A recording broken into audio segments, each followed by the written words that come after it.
আজকে তোমাদের সামনে যে বিষয়টা আলোচনা করব সেটা হচ্ছে খনিজ অধাতব, অর্থাৎ অধাতুর খনিজ। তো সংজ্ঞাটা এরকম হতে পারে, খনি হতে অধাতু নিষ্কাশনের জন্য যে সমস্ত খনিজ ব্যবহার করা হয় সেগুলো হলো অধাতুর খনিজ। তো তোমাদের সিলেবাসে সালফার অধাতুটা পড়তে হবে। এই সালফার অধাতু পড়ার আগে সালফার সম্বন্ধে মেলা কথাবার্তা আছে, সেগুলো তোমাদের এই পর্যায়ে বলা সম্ভব না। তোমরা জানো এটা পি ব্লক মৌল, 16 নম্বর গ্রুপে। এই গ্রুপে আছে oxygen, sulphur, selenium, tellurium, polonium, এবং সেখানকার পোলোনিয়াম বাদ দিয়ে বাকিগুলো সবই অধাতু। এবং পি ব্লক মৌলগুলোর মধ্যে অধাতু, ধাতব পদার্থ এবং উপধাতু আছে। তো যাই হোক, এই সালফার পৃথিবীর গভীরে পাওয়া যায়, ভূপৃষ্ঠের নিচে, অনেক নিচে পাওয়া যায়। তো তাহলে আমরা যদি এটা ভূপৃষ্ঠ কল্পনা করি, এই ভূপৃষ্ঠের নিচে কঠিন সালফার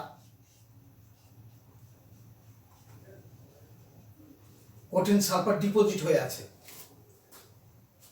এই সালফারকে উত্তোলন করার জন্য যে পদ্ধতিটা ব্যবহার করা হয় সেটার নাম হলো ফ্রান্স পদ্ধতি, ফ্রান্স প্রণালী। এবং এখানে যে পাইপগুলো ব্যবহার করা হয় সেগুলো ফ্রান্স পাইপ বলা হয়। তা যাই হোক, এই পাইপগুলো এ ধরনের।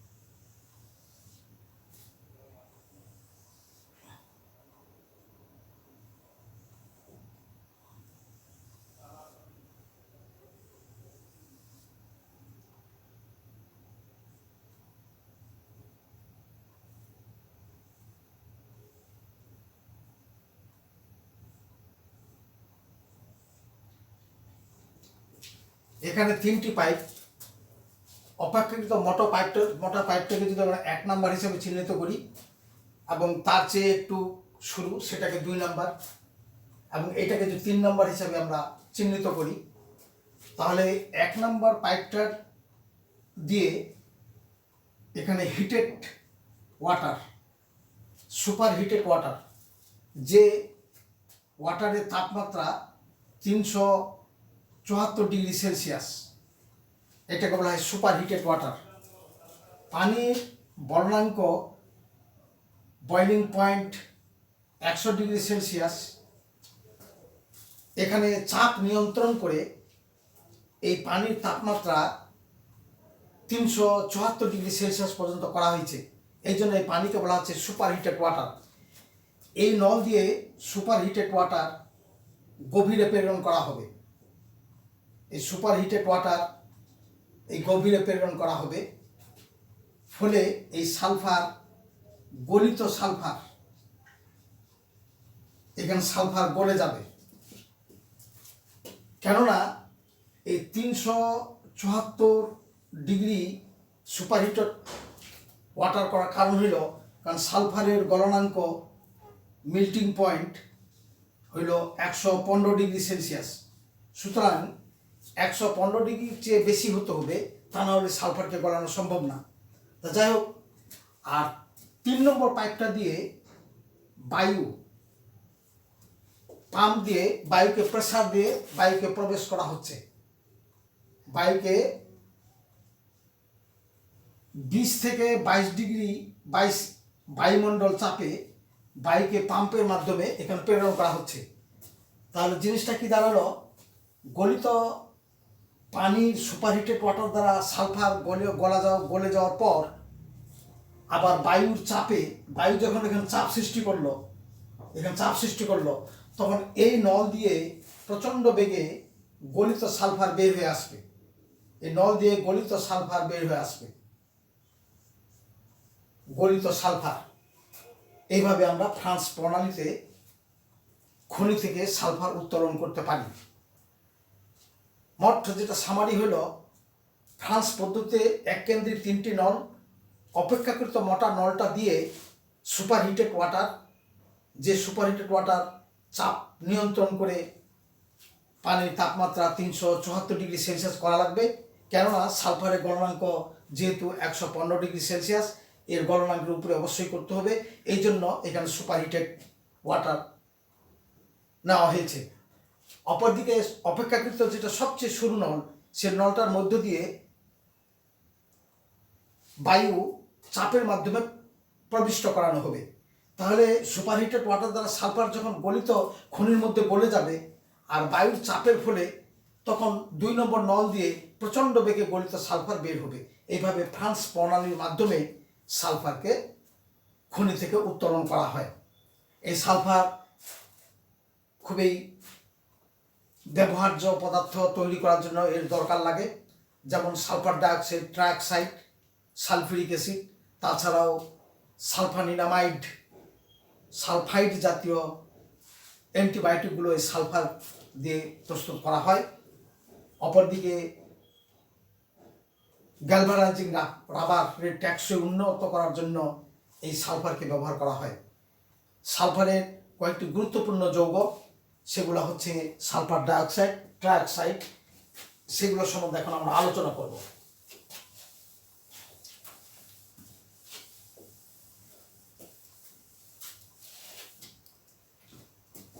সালফার ডাইঅক্সাইড,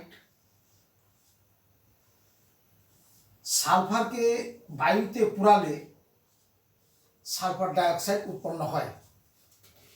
এই সালফার ডাইঅক্সাইড অত্যন্ত পয়জনাস একটা গ্যাস। শরীরে নাকে মুখে এটা প্রবেশ করলে জ্বালা অনুভূত হবে। যাই হোক, এটা পয়জনাস গ্যাস। যদি পেট্রোলে বা জ্বালানি তেলে যদি সালফার থাকে, সেই সালফার বায়ুমণ্ডলে ছড়িয়ে যায়। বায়ুমণ্ডলে ছড়িয়ে যাওয়ার ফলে বৃষ্টির পানিতে এই সালফার ডাইঅক্সাইড বিক্রিয়া করে অ্যাসিড বৃষ্টি তৈরি করে। সেই অ্যাসিড বৃষ্টি ভূপৃষ্ঠে জলজ প্রাণী এবং গাছপালার উদ্ভিদের কে ক্ষতিগ্রস্ত করে। এটাকে বলা হয় অ্যাসিড বৃষ্টি, যেখানে সালফার ডাইঅক্সাইড পানির সঙ্গে, বৃষ্টির পানির সঙ্গে বিক্রিয়া করে সালফিউরাস অ্যাসিড উৎপন্ন করে। যাকে অ্যাসিড বৃষ্টি বলে। অ্যাসিড বৃষ্টির জন্য ভূপৃষ্ঠের গাছপালা, জলজ প্রাণীগুলো ক্ষতিগ্রস্ত হয়। কাজেই যেমন পেট্রোলে যেন সালফার জাতীয় জিনিস এবং জ্বালানি তেলে যেন সালফার জাতীয় জিনিস মিশ্রিত না থাকে, সালফার মুক্ত জ্বালানি, সালফার মুক্ত পেট্রোলিয়াম ব্যবহার করা উচিত। এত বড় সালফার ডাইঅক্সাইডের ব্যাপার। আরেকটি গুরুত্বপূর্ণ সালফারের যৌগ, সেটা হলো এই সালফার ডাইঅক্সাইডের সঙ্গে অতিরিক্ত অক্সিজেন দ্বারা বিক্রিয়া করালে সালফার ট্রাইঅক্সাইড হয়, এবং এটা উভমুখী বিক্রিয়া, এবং এটা তাপ উৎপন্ন করে। লি-সেটলার প্রিন্সিপাল অনুযায়ী এর ভ্যানেডিয়াম পেন্টাঅক্সাইড এবং প্লাটিনিয়াম এবং তাপমাত্রা লাগে প্রায় 500 ডিগ্রি সেলসিয়াস তাপমাত্রায়। তাহলে আমরা নির্দিষ্ট পরিমাণ সালফার ডাইঅক্সাইডে বেশি পরিমাণ সালফার ট্রাইঅক্সাইড পাবো। তাহলে এখানে ব্যালেন্স করলে এখানে 2 দিতে হয়, তাহলে এখানে 2, তাহলে অর্থাৎ 2 অণু সালফার, 3 অণু, 2 অণু সালফার ডাইঅক্সাইড, 1 অণু অক্সিজেন, 3 অণু আয়তনের সংকোচন ঘটে। যাই হোক, সেটা অন্য আলোচনা। এটা একটা উভমুখী বিক্রিয়া, এবং এটা ভ্যানেডিয়াম পেন্টাঅক্সাইড, প্লাটিনিয়াম ও অত্যানুকূল তাপে এবং চাপে সালফার ট্রাইঅক্সাইড উৎপন্ন করা যায়, এবং এটা তাপ উৎপাদী বিক্রিয়া। এখন এই সালফার ট্রাইঅক্সাইডের সঙ্গে যদি পানি বিক্রিয়া করা হয়, তবে সেটা সালফিউরিক অ্যাসিড উৎপন্ন করবে। এই সালফিউরিক অ্যাসিড, যতগুলো রাসায়নিক পদার্থ আছে তার মধ্যে সালফিউরিক অ্যাসিডের ব্যবহার ব্যাপক, এবং সেটাকে বলা হয় দ্রব্যের রাজা, অর্থাৎ রাসায়নিক দ্রব্যের রাজা সালফিউরিক অ্যাসিডকে বলা হয়। অর্থাৎ সালফিউরিক অ্যাসিড ছাড়া আমাদের কাঁচ শিল্প, সাবান শিল্প, বিভিন্ন শিল্প কারখানায় আমাদের সালফিউরিক অ্যাসিড ছাড়া অচল। এখন আমরা কিভাবে সালফিউরিক অ্যাসিড উৎপন্ন করব, অর্থাৎ স্পর্শ প্রণালীতে সালফিউরিক অ্যাসিডের উৎপাদন।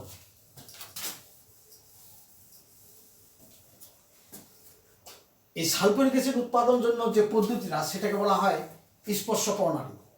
স্পর্শ প্রণালীটা এ ধরনের। সর্বপ্রথমে একটা ট্যাঙ্কিতে কঠিন সালফার কঠিন সালফার নেওয়া হয় এবং সেখানে ড্রাই অক্সিজেন দিলে এখানে সালফার জ্বলে সালফার ডাইঅক্সাইড উৎপন্ন করে। অতঃপর এই সালফার ডাইঅক্সাইড আরেকটা চেম্বারে, যেখানে ভ্যানেডিয়াম পেন্টাঅক্সাইড ও প্লাটিনিয়াম এবং তাপমাত্রা প্রায় 500 ডিগ্রি সেলসিয়াস মেনটেন করা লাগে, সেখানে এই সালফার ডাইঅক্সাইড প্রবিষ্ট করালে এই প্রভাবকের সান্নিধ্যে এখানে সালফার ডাইঅক্সাইড অতিরিক্ত অক্সিজেন দ্বারা বিক্রিয়া করে সালফার ট্রাইঅক্সাইড উৎপন্ন করে। অতঃপর এই সালফার ট্রাইঅক্সাইড আরেকটা চেম্বারে, যে চেম্বারে উপরে ঘন সালফিউরিক অ্যাসিড স্প্রে করা হয়েছে, স্প্রে করা হবে ঘন সালফিউরিক অ্যাসিড, এখানে সালফার ডাইঅক্সাইড এখানে দেওয়াতে এই ঘন সালফিউরিক অ্যাসিডের সঙ্গে সালফার ট্রাইঅক্সাইড বিক্রিয়া করে ধূমায়িত সালফারিক অ্যাসিড উৎপন্ন করে। এই ধূমায়িত সালফিউরিক অ্যাসিড অতঃপর পানির সঙ্গে বিক্রিয়া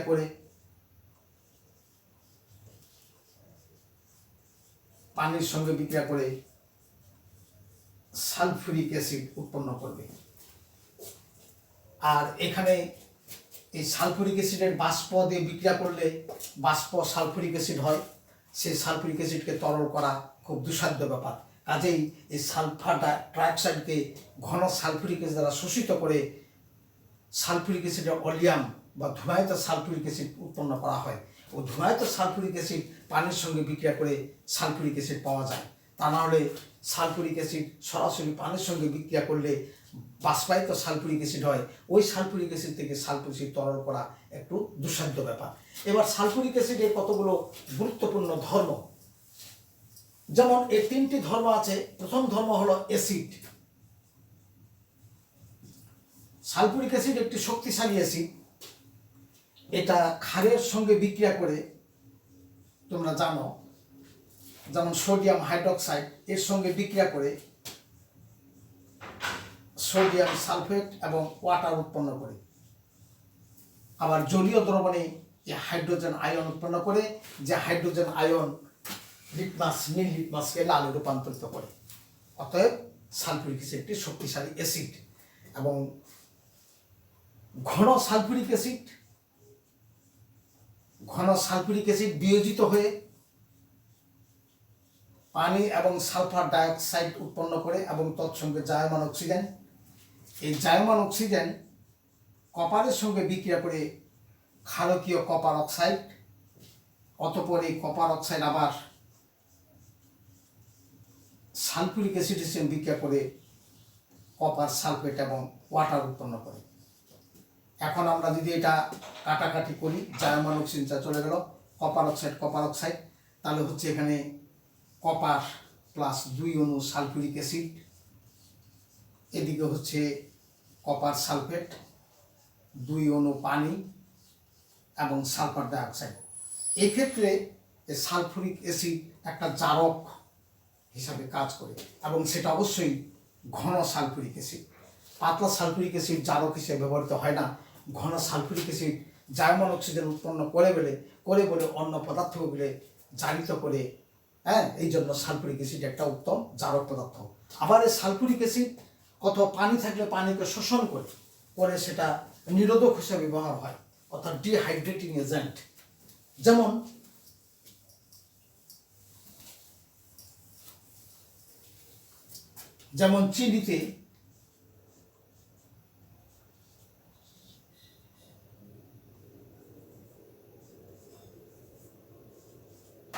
চিনিতে ঘন সালফিউরিক অ্যাসিড যোগ করলে এই কার্বনগুলো বের করে দেয়, কার্বনের ছাই পাওয়া যায়।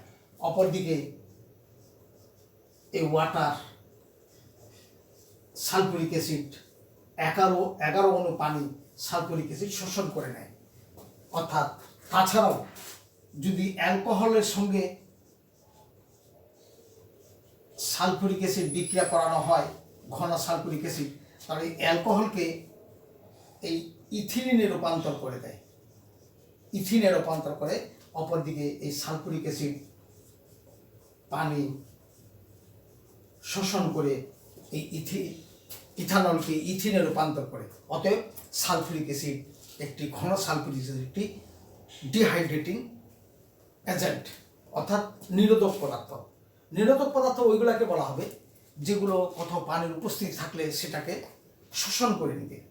এটা ঘন সালফিউরিক অ্যাসিড নিরোধক হিসেবে ব্যবহার করা হয়। তাহলে সালফিউরিক অ্যাসিড একদিকে একটা জারক পদার্থ এবং অ্যাসিডীয় ধর্ম আছে, অপরদিকে ঘন সালফিউরিক অ্যাসিড একটা নিরোধক পদার্থ হিসাবে ব্যবহৃত হয়। এই জন্য রাসায়নিক পদার্থ যতগুলো আছে তার মধ্যে সালফিউরিক অ্যাসিড সবচেয়ে বেশি ব্যবহৃত হয় এবং এটা দ্রব্যের রাজা বলা হয়। এমন কোনো জায়গা খুব কমই কারখানা আছে, খুব কমই ইন্ডাস্ট্রি আছে যেখানে সালফিউরিক অ্যাসিডের ব্যবহার আমরা দেখি না। অর্থাৎ কাঁচ শিল্পে, সিমেন্ট শিল্পে এবং বিভিন্ন ধরনের দ্রব্য সামগ্রী উৎপাদনে সালফিউরিক অ্যাসিডের ব্যবহার প্রচুর। তাছাড়া অ্যান্টিবায়োটিক ওষুধ, সালফার ড্রাগস তৈরি করতে সালফারের ব্যবহার আছে। তারপরে রাবারকে টেকসই মজবুত করার জন্য সালফারকে রাবারের সঙ্গে ব্যবহার করে রাবার গ্যালভানাইজিং হিসাবে সেটাকে আমরা চিনতে পারি। রাবার গ্যালভানাইজিং যেটা, সেটা সালফার সঙ্গে রাবারে ব্যবহার করে রাবারের টেকসই বেশি হয়।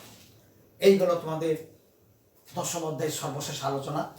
আমি তোমাদের 11তম অধ্যায়ের আলোচনায় আমন্ত্রণ জানিয়ে তোমাদের সকলকে জানাচ্ছি ধন্যবাদ।